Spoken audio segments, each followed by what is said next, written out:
Speaker. I call Matt Ducey. Well, thank you very much, Mr. Speaker. It's an honour and a pleasure to rise in support of the Children, Young Persons and Their Families Advocacy, Workforce and Age Settings Amendment Bill. And I think that last speaker said it all, Mr. Speaker. 9 years in opposition, and all they've got to say is spend more money. Spend more money. An opposition that's got a litany of failed social policies. In 2008, their last year in government, Salvation Army come out and said, with all their extra expenditure, they blew the budget, they didn't even get social progress to increase by 1%. 9 years in the opposition benches, and all they can say is spend more money. Says it all, Mr. Speaker. Well, on this side of the House, Mr. Speaker, what we're looking to do is bring in reforms that will support vulnerable children and vulnerable young adults, Mr. Speaker.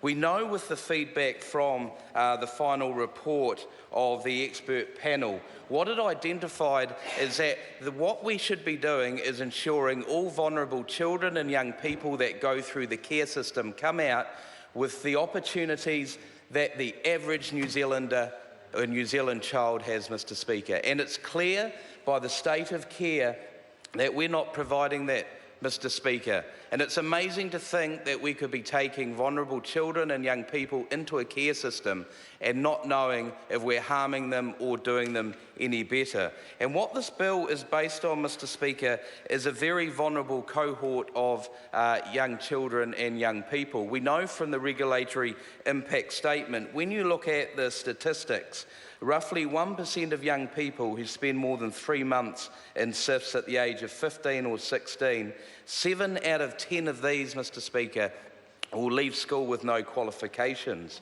8 in 10 will leave without NCEA level 2 or equivalent. That's 2 times higher than the general population. 90% will have been on a benefit before the age of 21. That's 2.5 times higher than the general population. 4 in 10 of the young women are on a benefit with a child by the age of 21, Mr. Speaker. 4 times higher than the general female population. 6 in 10 of the young men have a correction sentence by the age of 21, Mr. Speaker. 5.5 times higher than the general male population. And 21% have received a custodial sentence, a rate shockingly 11.5 times higher than the general male population. It's clear, Mr. Speaker, that over decades the care system has let young people down, and that's why this reform is much needed. And that's why this government, Mr. Speaker, is taking a social investment approach. It's not only about social funding, it's social investment, it's allocative efficiency.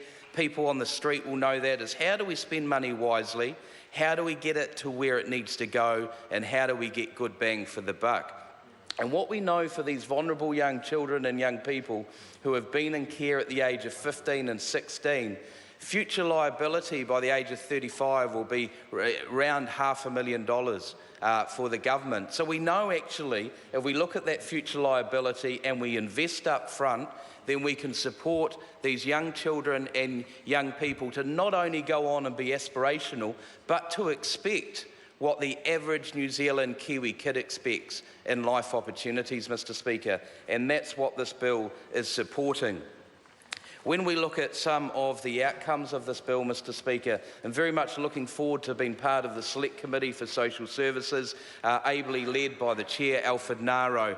We're going to kick it round, no doubt, with a range of submissions and really think, is this going to be fit for purpose for protecting our young children and young adults, Mr. Speaker? We'll be raising the age up to the 18th birthday. At the moment, it's just before the 17th.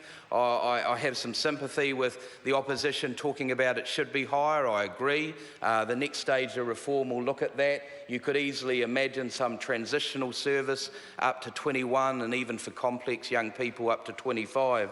Because what adolescence and being young people is about, Mr. Speaker, it's about transition. It's about moving from being a young person into adulthood, and we should be looking to support them so they become productive members of New Zealand society, Mr. Speaker, and that's why I commend this bill to the House. I call